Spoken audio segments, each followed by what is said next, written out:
She thought it was going to be just another ordinary morning, one exam, and one opportunity to change her future. Then, the moment she stepped out, everything shifted. A single choice, one act of kindness, pulled her into a world she never expected to touch. And well before the day was over, her name would be whispered in boardrooms, classrooms, and neighborhoods that never cared to see her before. What happened to this young black student didn't just test her character, but expose a truth many still try to ignore. So, how did helping one man lead to a helicopter landing in her yard? Ava Johnson had always believed that hard work could outrun any stereotype placed on her. Every morning, she woke before sunrise, packing the same worn-out backpack she'd carried since freshman year. She lived in a small house on the edge of town, where the lawns were uneven, the roofs were patched, and opportunities rarely made it past the stop sign at the corner. But Ava was determined. She was a top student, first in her family to reach college-level classes, and today's exam was supposed to be her stepping stone to a scholarship she desperately needed. Most days, her routine was predictable. School, part-time job, studying until her eyes burned. She never complained. She knew black students like her had to work twice as hard just to be seen and even harder to be believed.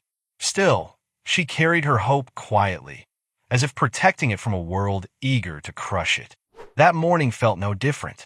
She reviewed formulas under her breath as she walked, clutching her notes to herself with nervous excitement. But as she reached the bus stop, she noticed something off.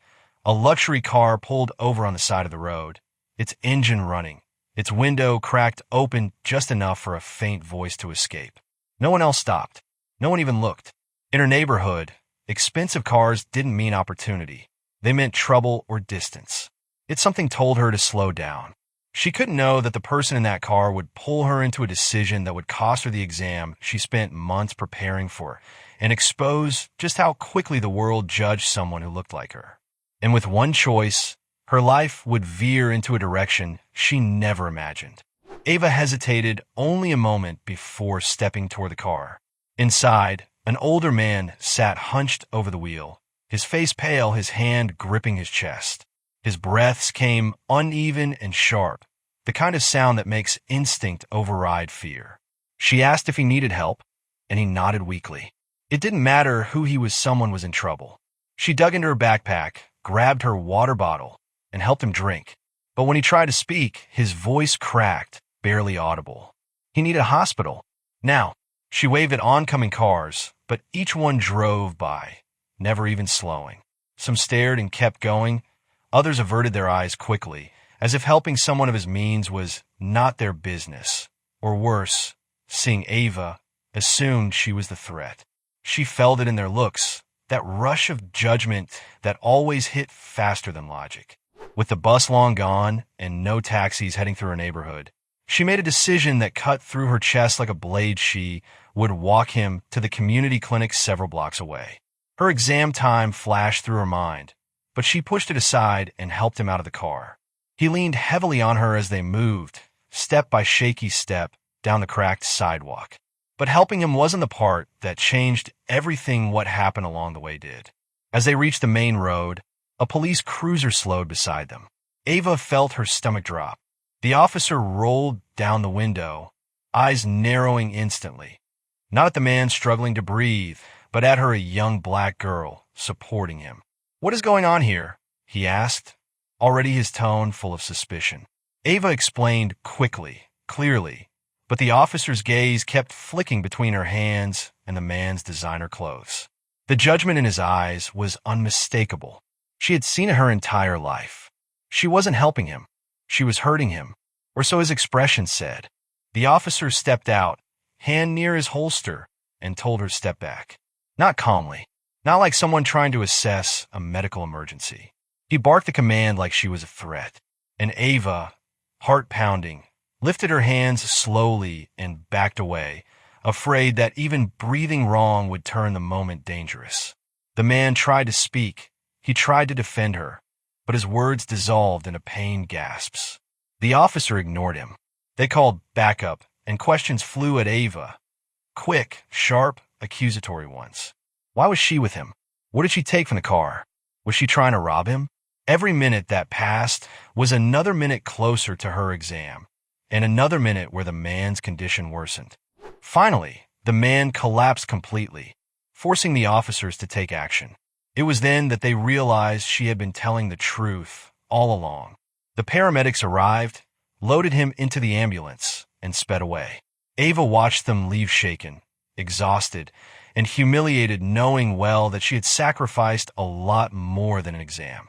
What she never knew was that the man she saved was not only rich, he was a billionaire who never forgot anything.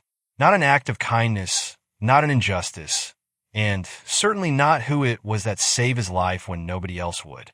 And hours later, when she thought the day's worst was over, she would hear the unmistakable sound of helicopter blades cutting through the sky.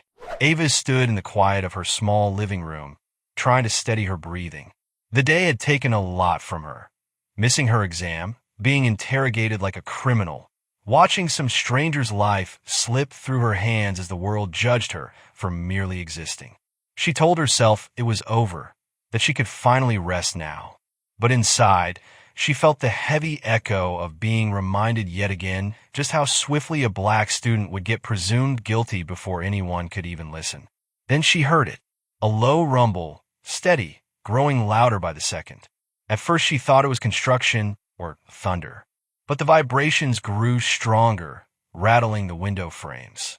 Her mother rushed to the porch, confusion twisting her face. Neighbors stepped outside, shading their eyes as wind whipped through the yard. A helicopter, massive, sleek, unmistakably expensive, descended over their street. Ava froze. It wasn't just unusual. It was impossible. Helicopters didn't land here, not in a neighborhood forgotten by city councils, developers, and anyone with money. Dust swirled in violent circles as the aircraft touched ground, its blades chopping the air with a force that made everyone step back. The door slid open, and the same billionaire she had helped hours earlier, now stable, dressed, alert, stepped out with 2 security officers. He looked around the crowd until his eyes landed on Ava. What she expected was gratitude, maybe an apology on behalf of the officers who treated her like a suspect instead of a savior.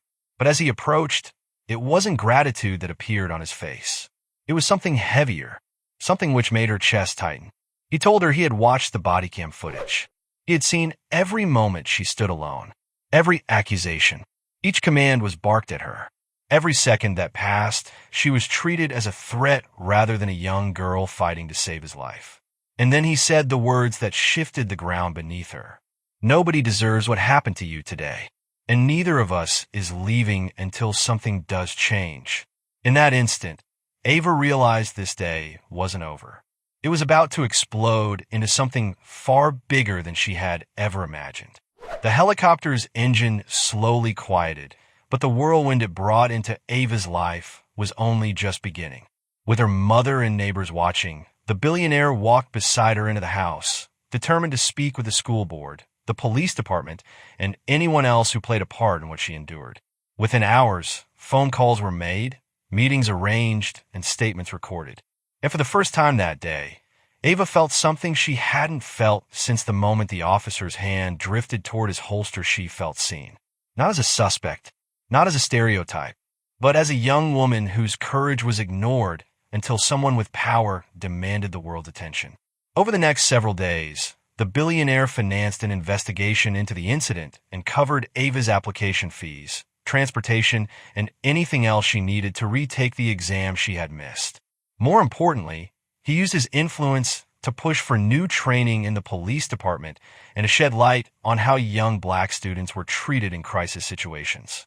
Ava had asked for none of it. She had only wanted to do the right thing. But her story, once invisible, was now echoing far beyond her neighborhood. Yet, the impact wasn't just in the changes happening around her. It was in the realization she carried that no matter how hard-working, hopeful, or kind she tried to be, the world could still judge her in a heartbeat. And yet, she chose to rise anyway. Ava's life moved forward, stronger, louder, unafraid. Yet her story stands as a reminder of something deeper, something that reaches all of us. How many moments like hers go unseen, unheard, unprotected. And the real question, the one that lingers long after her helicopter blades fade, is this: how many more lives does prejudice have to test till finally we decide this is enough?